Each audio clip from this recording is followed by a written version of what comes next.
আমার ৫ জন বোন, আমি একমাত্র ভাই। ৫ জনের মধ্যে একজনের বড়। আমাদের সম্পদ মোট ১৭০%। আমাদের এলাকায় যৌতুকের প্রচলন থাকার কারণে প্রায় ৭০% জমি বিক্রি করে তাদের বিবাহ দিয়েছি। এখন কথা হচ্ছে সম্পদ কিভাবে বন্টন করব। খুব দরকারি একটা প্রশ্ন ভাইরা আমার। বাবা মার সম্পদে ছেলে মেয়ের সবার অধিকার আছে না নাই? কোরআনে আল্লাহ তাআলা সবার অধিকার বর্ণনা করেছেন না? এখন মুশকিল হলো, বোনদেরকে অনেক সময় ভাই বিয়ে দিয়েছে, ভাই বিয়ে দিতে গিয়ে অনেক খরচ করেছে। যদিও ইসলামের নির্দেশ অনুযায়ী বিয়ে যদি হয় তাহলে মেয়েদের বিয়ে দিতে খরচ হবে না, বরং আরো টাকা পাবে, মহরের টাকা। ঠিক না ঠিক?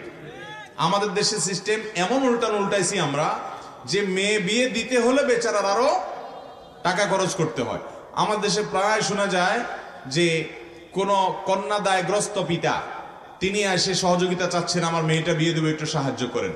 অথচ হওয়ার কথা ছিল উল্টা, কোন ছেলে বলবে যে আমি বিয়ে করব, মহরের টাকা না, আমার একটু সাহায্য করেন। হওয়ার কথা ছিল সেটা। এখন যারা ছেলে হয় তারা এমন এক বীর বাহাদুর হয় যে তাদের কোনো টেনশন নেই, টেনশন সব মেয়ের বাবার। আরে ভাই, মেয়ের বাবা তো আস্ত একটা মেয়েকে ছোট থেকে বড় পর্যন্ত করেছে, এর পিছনে লক্ষ লক্ষ টাকা খরচ করেছে। মেয়েটাকে তুলে দিয়ে দিবে ছেলের বাড়িতে।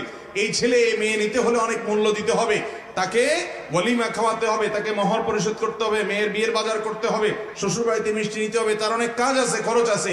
আর মেয়ের বাপের তো কোনো খরচ নাই, সে তো মোচে তাও দিয়ে বসে বসে খাবে, মোহরের টাকা নিবে। হওয়ার কথা ছিল এটা, আমরা এটাকে উল্টায় ফেলেছি, যার কারণে মেয়ে বিয়ে দিতে উল্টা মেয়ের বাবাকে মানুষের হাত কাছে হাত পাততে হয়, গরিব মানুষদেরকে। ঠিক না ঠিক? এই সমাজের অপসংস্কৃতি আমাদেরকে রুখতে হবে ভাইরা আমার। শুধুমাত্র নামাজ কালাম পড়ে আল্লাহর কাছে নাজাত পাবেন না। আপনি বিয়ে করছেন, শ্বশুর বাড়ি থেকে যৌতুক নিয়েছেন, কৌশলে ছলে বলেন যে শ্বশুর খুশি হয়ে দিয়েছে। খুশি হয়ে আমাকে তো দেয় না, আপনাকে কেন দেয়? আপনার শ্বশুর খুশি হয়ে আপনাকে যে খাট কিনে দিছে, কই আমাকে তো একটা খাট দিল না যে হুজুর আপনার একটা খাট কিনে দিই। আচ্ছা আমি না, হুজুর মানুষ আমাকে দিবে, আর অন্যদেরকে তো দেয় না। ভাইরা আমার, এগুলা কৌশলে বলে যে শ্বশুর বাড়ি খুশি হয়ে দিছে, ওনাদের মেয়েকে ওনারা দিছে। অনেক ছোট লোক আছে, মেয়ের বাপরে বলে আমাদের কিছু দেওয়ার দরকার নাই, আপনার মেয়েকে আপনি খুশি হয়ে যা দেন। বলে কি বলে না?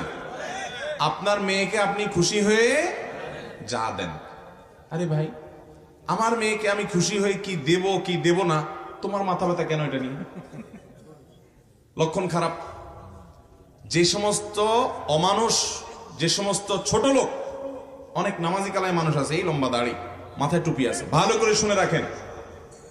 অনেক মহিলা আছে, বৃদ্ধ মহিলা আছে, অনেক চাচিরা আছেন, কোরআন তেলাওয়াত করে, তাহাজ্জুদ পড়ে, তসবিহ হাতের থেকে রাখে না, সব ভালো কাজ করে। তার ভালো কাজগুলো প্রশংসার যোগ্য, ঠিক আছে, বাট ওই যে বৌমারে খোঁচা, এখন বলে মা তোমার আব্বারে বলো, তোমার থাকবে এগুলা, স্বর্ণ গয়না দিলে এগুলোকে আমরা নেব, আমরা তো দুনিয়া থেকে চলে যাবো, সব তো তোমাদেরই থাকবে। এই যে কৌশলে মেয়ের বাপের বাড়ির থেকে জিনিসপত্র আদায় করা, এটা হারাম। এটা কি হারাম? আপনি নামাজ কালাম করেন, দাড়ি রাখেন, টুপি লাগান, বোরকা পরেন, কোরআন তেলাওয়াত করেন, নামাজ কালাম পড়েন, আপনি জানেন না এটা হারাম।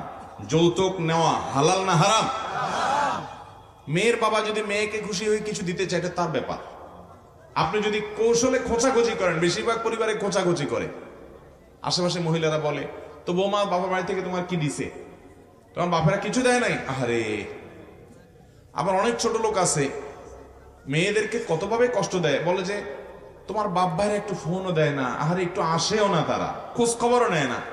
আমার বাপ ভাই আমার খোঁজ খবর যদি না নেয়, আমার কষ্ট লাগবে, এটা আমার ব্যাপার, তোমার এত চুলকায় কেন? মনে রাখবেন, বৌমাদেরকে যারা ভাবে কষ্ট দেন, ভাবিদেরকে কষ্ট দেন, যে সমস্ত ননদেরা আশেপাশ থেকে, আপনারা জানেন না এটা আপনারা কবিরা গুনাহ করছেন। আপনারা কবিরা গুনাহ করছেন, আপনার কোনো আমল কুলাবে না, মানুষের হক নষ্ট করছেন। তার বাপ মা, তার ভাইরা যদি তার খোঁজ খবর না নেয়, তারা আল্লাহর কাছে গুনাহগার হবে। আপনি এই কথা বলে ভদ্র মহিলাকে কষ্ট দিবেন না, তার কষ্ট আরো বাড়াবেন না। আপনি বরং তাকে পারলে বুঝাবেন যে বৌমা, সব মানুষ একরকম হয় না। আরে তোমার বাপ ভাই খোঁজ খবর না নিলে কি হয়েছে? আমরা কি হারাই গেছি নাকি? আমরা তোমার খোঁজ খবর নেবো ইনশাআল্লাহ। মানুষের মতো মানুষ হলে এরকম করবেন, আর অমানুষ হলে নোংরা চিন্তার মানুষ হলে খোঁচাখুচি করবেন, বলবেন তোমাকে তো তোমার বাপ ভাই খবর নেয় না। কেমন মানুষ তারা? অমানুষ তারা। ওই বেচারের এমনি মনে কষ্ট। ভাইরা আমার, পরকে আপন করার মতো কঠিন কাজ আল্লাহর জমিনে খুব কম আছে। আপনাকে যদি আমি দাওয়াত দিয়ে বলি আমার বাড়িতে গিয়ে 2-4-10 বছর থাকেন, খান, কাজ করবেন আর খাবেন, আপনাকে দূরে বেঁধে আমি রাখতে পারবো না। কারণ আপনি নিজের বাড়িতে থেকে শান্তি পান। একজন মেয়ে নিজের বাপের বাড়ি ফেলে রেখে এসে আপনার বাড়িতে আসছে, আপনার চরিত্র হেফাজত করছে, আপনার বাড়িতে আপনার খেদমত করছে, কাজ করছে। ভাইরা আমার, বউরা যে সার্ভিস দেয়, আপনি যদি একটু নিজের বিবেককে জিজ্ঞাসা করেন, আরে আমি এটা উপমা দিচ্ছি শুধু বোঝার জন্য, আদার্স নিয়েন না বা ছোট করার জন্য না আমার বোনদেরকে। আপনার বাসায় একজন কাজের লোকও যদি থাকে, তাকে পেটে ভাতে খাওয়া দেওয়ার পর, খাওয়া থাকা দেওয়ার পর উল্টা আরো বেতন দিতে হয়, ঠিক না বেঠিক?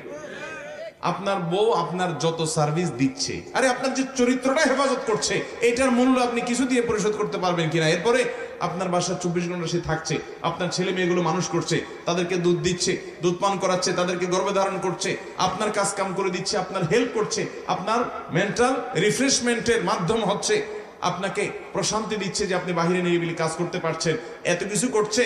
আরে আপনি যদি এটার বিনিময় দেন, তাহলে প্রতি মাসে বেতন দিয়েও তো কুলাতে পারবেন না। সেখানে বেতন তো নাই, একটু থাকে খায় বেচারি, এরপরে আবার তাকে খোঁচাখুচি করেন। এর চাইতে ছোট লোক, এর চাইতে নিকৃষ্ট লোক এবং স্বার্থপর খারাপ মানুষ আল্লাহর জমিনে হতে পারে না। অতএব যৌতুকের বিরুদ্ধে আমরা দাঁড়াবো তো সবাই। যুবকরা জাগতে হবে, জাগতে হবে।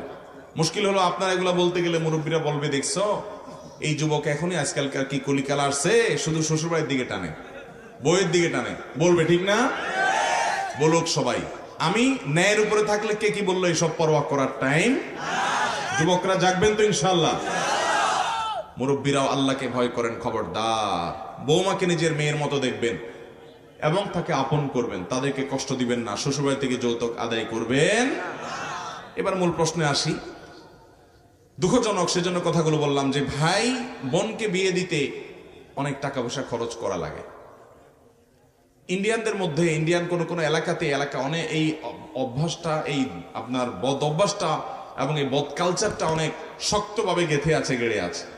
কেরালা রাজ্যের যে সমস্ত ইন্ডিয়ানরা আছে, মধ্যপ্রাচ্য প্রবাসী ভাইরা বলতে পারবেন, তাদের কোনো মেয়ে হয়েছে তো বস, তাদের লাইফ শেষ। পারলে মেয়ের শরীর ওজন পরিমাণ স্বর্ণ দেওয়া লাগে, এমন একটা অবস্থা। এই নোংরা কালচার কোন মুসলমানদের সমাজে হতে পারে? এখন কথা হলো, ভাই তিনি জমি জমা বিক্রি করে টাকা পয়সা দিয়ে বোনকে বিয়ে দিয়েছেন, অথবা বাবা তার মেয়েকে বিয়ে দেওয়ার জন্য অনেক খরচ করেছেন, তাই বলে বাবার সম্পদে, পরিত্যক্ত সম্পদের ভাগ হিসেবে ওই মেয়ে পাবে না, এরকমটি করা যাবে না। কেন যাবে না? ভালো করে বুঝেন। একজন বাবার আল্লাহ তাআলা 3টা সন্তান দিচ্ছেন, 3টা ছেলে দিয়েছেন। একটা ছেলের শরীরে এমন একটা রোগ হয়েছে, যেই রোগের কারণে লক্ষ লক্ষ টাকা খরচ হয়ে গেছে, তাই বলে সে কি সম্পদ পাবে না বাবা মারা যাওয়ার পরে? রোগ বালাই বা প্রয়োজনে খরচ করতে হয়, নিরুপায় হয়ে খরচ করা ছাড়া উপায় নাই। সন্তানদের জন্য যেরকম কোনো খরচ করা লাগে, তাহলে এটা বাবার সম্পদ থেকে করতে হবে, এটা বাবার উপরে কর্তব্য। বাবা মারা গেলে বড় ভাই থাকলে তাদের উপর এটা কর্তব্য, তারা তাদের কর্তব্য পালন করেছেন, বিনিময়ে আল্লাহর কাছ থেকে পুরস্কার পাবেন, একটা টাকাও নষ্ট হবে না, সবগুলোর বিনিময়ে আল্লাহ তাআলা বুঝাই দিবেন। বিধা মন খারাপের কিছু নাই। আপনি এই কথা বলে টাকা কাটাকাটি করতে পারবেন না যে আমি তো বোনকে বিয়ে দিচ্ছি যৌতুক দিয়ে বা টাকা পয়সা খরচ করে, অতএব তাদেরকে বাবার সম্পদের ভাগ দেব না বা ওইটা মাইনাস করে ভাগ দেব। নো, এটা করতে পারবেন না।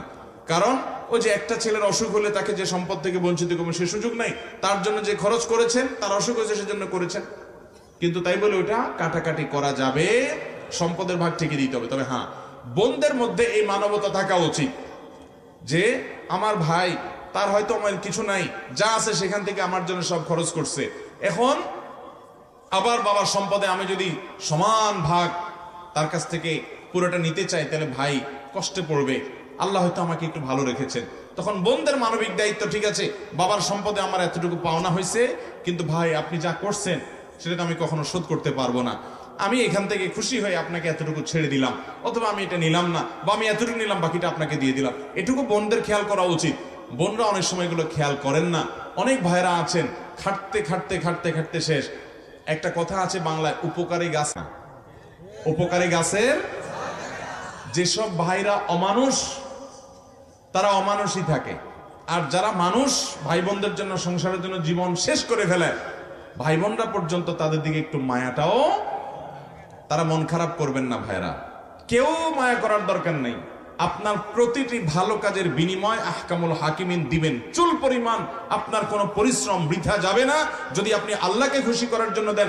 মানুষের কাছে কোনো ফিডব্যাক আশা করবেন না। আল্লাহ নিককার মান্দাদের প্রশংসা করতে গিয়ে সূরা দাহরে বলেছেন, ওয়ায়ুতঈমুনা আত-তাআমা আলা হুব্বিহি মিসকিনা ওয়া ইয়াতীমা ওয়া আসীরা ইন্নামা নুতঈমুকুম লিওয়াজহিল্লাহ লা নুরীদু মিনকুম জাযাআও ওয়ালা শুকুরা। আল্লাহর নেককার বান্দারা মানুষের উপকার করে বলে কি, তোমাদের কাছ থেকে থ্যাঙ্কসও আশা করি না, আমাকে থ্যাংক ইউ বলার দরকার নেই, আমি যেটুকু ভালো কাজ করেছি কার জন্য করেছি, অতএব তিনি আমাকে থ্যাঙ্কস দিলেই চলবে, তোমাদের কাছ থেকে কিচ্ছু আসে নাই। অতএব তারা সেই কথা মাথায় রেখে ভাই বোন আপনার কৃতিত্বের স্বীকৃতি দেয় না, কোনো দরকার নাই, আল্লাহর প্রতি ভরসা করবেন ইনশাআল্লাহ।